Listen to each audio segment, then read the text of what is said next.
सभवा बैठल रउआ बाबा हई, बाबा राजा हई। हम बेटी मांगे चंद्र बूटी बसंती सिरवा शोभी रही। हम बेटी मांगे चंद्र बूटी बसंती सिरवा शोभी रही। तोहरा के देबो बेटी मांग के टीका हमें पतिया लगाए। ना देबो सोने चंद्र बूटी बसंती सिरवा शोभी रही।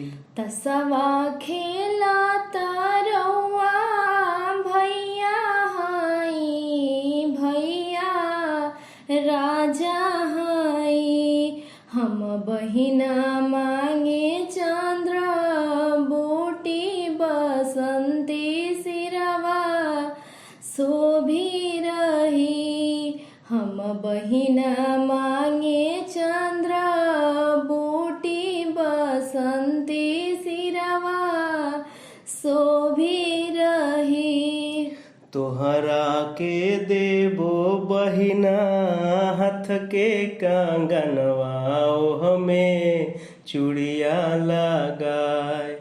ना देबो सोने चंद्र बूटी बसंती सिरवा शोभी रही।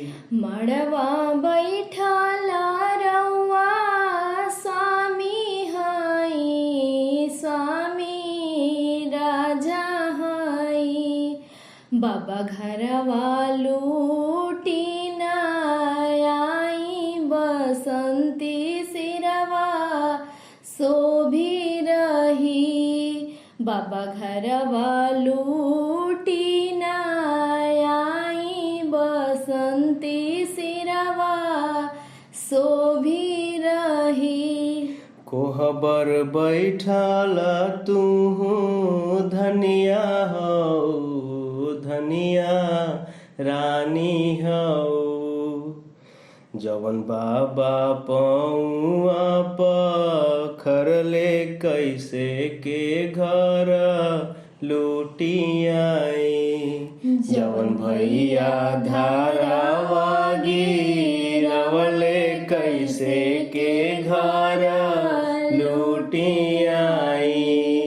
जवन भैया तिलक चढ़वले कैसे के घर लूटी